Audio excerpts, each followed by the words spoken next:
Good morning. Happy Thursday, March 26th. I'm Colette Linden. And I'm Danny Dupuis. Welcome to the special report. We realize we don't look like Tim and Luann, but we are working under a skeleton staff. So for the next few weeks, this will be your morning show, our special report. In addition to Danny and I, we also have Chris Oldcorn. And despite what Patrick Swayze says, we did put baby in the corner. Over to you, Chris. Hi, yes, I'm coming from my protective bunker, way far away from all the other staff at Sioux Online and on TV. I will be giving daily updates on COVID-19 here on the special report in the morning, all day long, and also on the Chris Oldcorn Show at night. You can also check our podcast out on Spotify. And during the day, you'll see updates from Colette, Danielle, and myself on both COVID-19 and other stories happening here in the Sioux. Back to you. You'll notice that we're 6 feet apart, social distancing, and we'll also notice that we have these amazing face masks generously donated to us by Tina Niemi. So thank you, Tina. We appreciate them. They're very comfortable, they fit nice, and you gave us a variety of colors too. Thank you. Absolutely. So we do appreciate that. We've got a lot going on today. We realize there's a lot of COVID-19 updates, and as Chris mentioned, we will be throwing to him as well. So we're going to just talk about a new Facebook group that started. It was about an Easter egg hunt. Danny, what can you update us on that? I mean, this Easter egg hunt is just taking the city by storm. Right now, the group on Facebook, in a matter of 5 days, is already at 4,136 members. And I was checking around on Facebook. There's another group that was started in Alberta, and it's already up to 100,000 people and members just participating in this. It's just expanded. If you even look at the map, so it's really cool too, is they created this map on Facebook that you can go in, put your address in, and on top of it, you can also see where everyone is kind of arranged. There's people in the States participating. We have people from St. Mary's River, all the way out in Massey, everywhere. It's just really expanding right now. And Colette, you also had some information about our local firefighters. Yeah, so we deal with the firefighting services here in the Sioux. Aaron Gravel is their communications officer, and he's been diligent about posting Instagram videos about fire safety and prevention while at home. As you know, the kids are at home a lot lately. I know I rely on my 18-year-old to take care of my 9-year-old, so there's a lot of cooking going on there. But take the time to sit with your kids and talk about fire safety, talk about a meeting point. Just go over the time. Take the time with your family right now. We have received a lot of videos from the community, which is awesome. So we're asking you to continue sending us those videos. We have created a new hashtag, which is hashtag in this together SSM. So please hashtag that on any videos you upload to Facebook or Instagram. We received one yesterday about Daniel, who was a little jiu-jitsu karate kid from the kickboxing. So cute. And he's part of the MMA group here in town, which is great. So thank you for that video. You were awesome and fierce, and we look forward to seeing you in the ring maybe one day. Absolutely. And as Colette is mentioning, we want our kids right now, or everyone's kids, to kind of take a step back from those video games. Yeah, mine is definitely addicted to video games. So what do you have over there? You've got some really cool items. So with what's going on, we thought we'd create a little craft corner for everyone to enjoy. So right now, while I was at home, I ended up going through my mom's old crafts and found some, what do we have in here? We have the little streamers. What are these? The pipe cleaners. Pipe cleaners. There we go. Can't even remember the name. Do you remember your kindergarten days? No, I don't actually. It's kind of bad. So what do you do with them? What do you so have what over I there? made this morning actually is a little chameleon. So what you can do with this, just take your green pipe cleaner, put it around your pen edge like this, and just start winding away. We need to come up with a name for this little guy. Oh, I don't know. Hey, Chris, do you have any ideas? You could call it Chris. Yeah, no, but what else do you have over there, Danny? Chris. What are these right here? You've given me some supplies. Fill me in. What are we doing with these? So right here, what I did is I took some parchment paper. Okay. And we cut it into little strips. And then what we're gonna do is we're just gonna fold it and bend it back and forth, back and forth. Like little stairs. Yes. And then when you're done, you're gonna get kind of something like this. And now what we're gonna be doing with this is, we're gonna set it down here. We're gonna get a straw. Oh, we're competing. We are. So what we're gonna do is kind of Where's our your start line? Like, you're not getting advantage. back. So we are calling this our paper race. Okay. And what you do is you get your straw, and what Colette and I are gonna try and do is the first person to get it on the other side of the table wins. You take your straw and you just blow into it, and this little thing's gonna move along the table. We need a countdown, Chris, please. 3, 2, 1 us. Okay. 3, 2, 1, go. Yeah! Apparently, I need some work on that. Okay, and that's a good idea. I in the love process. Yeah. it. Okay, so what else you got? You got some zoo animals over there. I do. So I picked up this little kit at the dollar store. It's $2.50. There's awesome. There's 80 pieces, and you can make little farm animals. So we have a sheep. Oh, can I see that sheep? Yes, absolutely. Well, Colette was busy doing all of her news reads this morning. I was busy making cows. We also have a friendly little dog too. Oh, cute.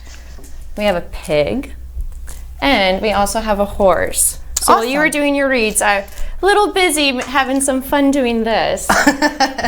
And well, you did a good job. I appreciate that. thank you. And on top of everything else too, I don't know about anyone else's parents, but my mom loves to keep her old magazines. So why don't you have a chance to go through your old ones? Because I came across this lovely guy, and it says Good Things for Kids. There's 60 crafts in here, everything from making frogs out of rocks to even doing something like this. I was going through it yesterday too, and where was it? Oh, you can make a bag. There's lots of creativity in this little book, and I'm sure even if you went on Pinterest, you could find some stuff.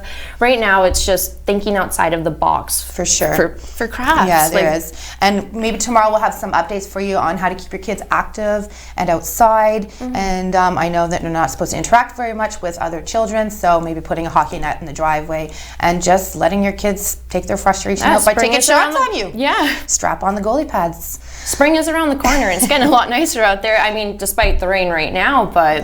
that's for sure. So listen, we're going to take a quick break. We're going to be back with Chris, who's going to have a nice COVID-19 update for you to let you know what's going on, most importantly, in the community and throughout Canada and the world. Now,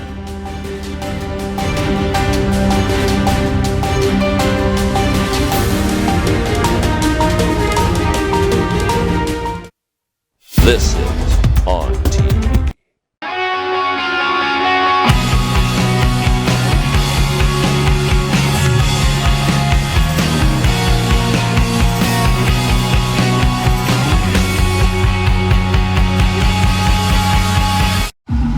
Hi, can I take your order?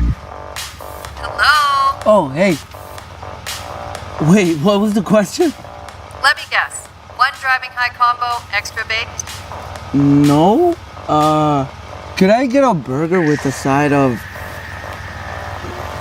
fries? Think you're a better driver when you're high? Think again. If you smoked weed, wait at least 4 hours before getting behind the wheel, or don't drive at all if you're new to it, have eaten it, or if you've mixed it with alcohol. In your home, lighting is just as important as style. With PowerView Motorization from Hunter Douglas, you can schedule your shades to light up the room. Create privacy, or both, automatically. No hands required. So your shades will always be in the right place at the right time in style. And it's only from Hunter Douglas.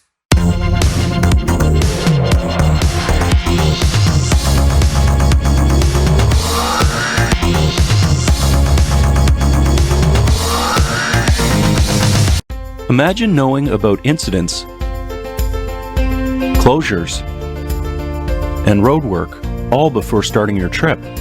Ontario 511 lets you know before you go. You can get real-time information directly from the Ministry of Transportation. Because the more you know, the easier it is for you to go. And spend the time doing the things that matter most.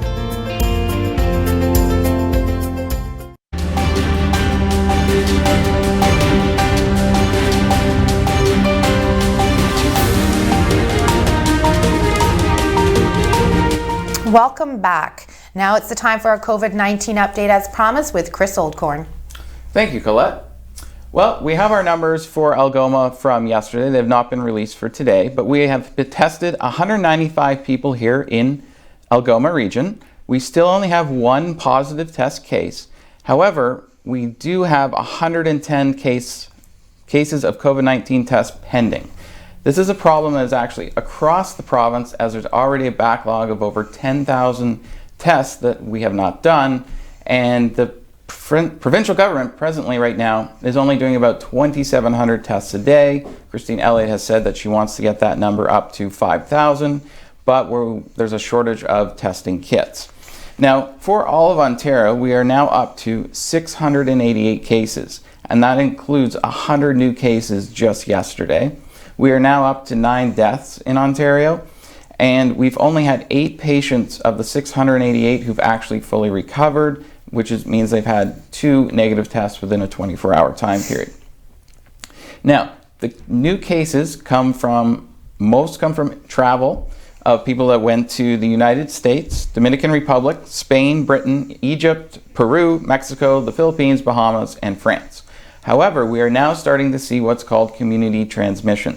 Community transmission means that you are catching the virus without leaving the country. You've been exposed to someone in the public. Now, fortunately for us here in Algoma, so far that has not become an issue, as we only have 1 case so far.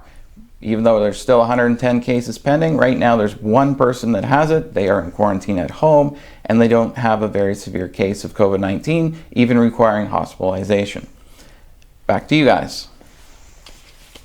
Thanks, Chris. Appreciate that update. We would like to kind of go into more of what's going on in the community for COVID-19. Chris, maybe tell us, you know what I would like to know? What is what's the procedure to get this test done? Does anybody know the answer to that? Because I heard it's pretty gruesome. I don't. That is a very interesting question. There is not any sort of standardized way that you can get this test. Different public health units across Ontario are doing it in different ways. In Algoma, basically, if you present with the symptoms, you're supposed to have the test. Now, that is still at the doctor's discretion on whether or not to actually do the test for you. They do look at the main symptoms, which is fever, cough, and difficulty breathing. If you're presenting those 3 symptoms, they will most likely test you for COVID-19. However, the problem right now is not the testing, it's getting it processed. The labs right here in Ontario just do not presently have the capacity to test the amount of people we need to per day. This is a very new situation. Governments have always prepared for pandemics like this, but we've never been in a situation where we've had to test so many people every single day across the province. This is a new thing for the province. And we're seeing the same issues across provinces in Canada and in the States and in Europe. They're just having a problem getting all the tests through and finding out who has COVID-19 and who doesn't. Now, South Korea had testing that was drive-through, and you knew in 10 minutes whether or not you had COVID-19. We are now starting to see drive-through testing in North America. However, we're still using the test that takes 24 hours and not the test that you have in 10 minutes. And I've asked why we're not using that, but presently there's been no answer as to why we aren't using the same test that South Korea is. Great. Thanks, Chris. So speaking of drive-through tests, just remember we do have our drive-thrus open in the community for you to go and grab some food. There's takeout. There's a lot of places open in here and serving the community. And to everyone out there who's getting up and doing that at the moment and taking those risks, we thank you from On TV and Soo Online. We also thank you for being here on our very first special report. We, again, realize we are not Tim and Luann, but we do ask you to bear with us during this time as we're all just trying to get used to the new normal for the next few weeks. Yeah. We will be doing the show at 8 a.m. Monday to Friday and updating the news all day till the 5 o'clock show and in through the evening. So we wish you a great Thursday, March 26th, and we'll see you tomorrow. See you tomorrow. See you, Sault Ste. Marie.